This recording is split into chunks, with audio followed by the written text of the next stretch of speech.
Champions league খেলার হাতছানি হামজা চৌধুরীর সামনে। তাকে দলে নিতে আগ্রহ প্রকাশ করেছে Greek super league champion Olympiacos. Greek ক্রীড়া সাংবাদিক সানাকাসের টুইটের পর ডালপালা মেলতে শুরু করেছে এই গুঞ্জন।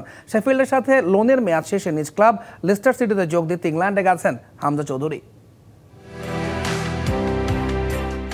হামজা চৌধুরী, এই একটা নাম রাতারাতি বদলে দিয়েছে বাংলাদেশের ফুটবলের দৃশ্যপট। পুরো দেশের মানুষ বুঁদ হয়েছে ফুটবল উন্মাদনায়। সিঙ্গাপুরের বিপক্ষে ম্যাচ হারলেও ভক্তদের ভালোবাসা নিয়েই ফিরে গেছেন ইংল্যান্ডে। তবে এবারে শেফিল্ড ইউনাইটেড নয়, হামজা যোগ দিয়েছেন তার পুরনো ক্লাব লেস্টার সিটিতে। এরই মধ্যে শেষ হয়েছে শেফিল্ডে হামজার লোনের মেয়াদ।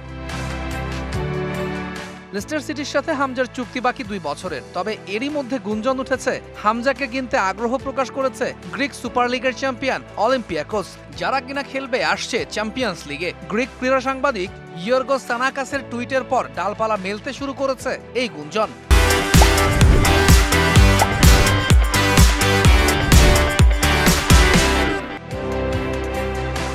সানাকাস জানিয়েছেন, অলিম্পিয়াকোসের বর্তমান কোচ হোসে লুইস মেন্দিলিবারের মনে ধরেছে হামজার খেলার স্টাইল। ক্লাবটির প্লেইং স্টাইলের সাথে হামজা সহজে মানিয়ে নিতে পারবেন বলেও মনে করেন তিনি। ব্রিটিশ গণমাধ্যমগুলোর খবর, লোনের মেয়াদ শেষে হামজাকে পাকাপাকিভাবে কিনে নেয়ার কোনো প্রস্তাব করেনি শেফিল্ড। আবার দ্বিতীয় বিভাগে নেমে যাওয়ায় লেস্টারও চাইছে হামজাকে ছেড়ে দিতে। তাই নতুন ক্লাবে যাওয়ার রাস্তাটাও সহজ হামজার জন্য।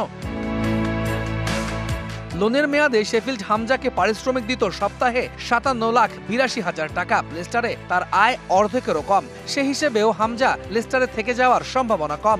অলিম্পিয়াকোস হামজাকে নিতে চাইলে ঠিক কত টাকা ট্রান্সফার ফি দিতে হবে সেটা এখনো নিশ্চিত নয়। তবে ট্রান্সফার মার্কেট বলছে বর্তমানে হামজার বাজার দর 4.5 মিলিয়ন ইউরো। আর যদি সত্যি হামজার পরবর্তী ঠিকানা হয় অলিম্পিয়াকোস, তাহলে আসছে মৌসুমেই চ্যাম্পিয়ন্স লিগে দেখা যাবে এই বাংলাদেশি ফুটবলারকে। তৌহিদুল ইসলাম, ডিবিসি নিউজ ডেস্ক।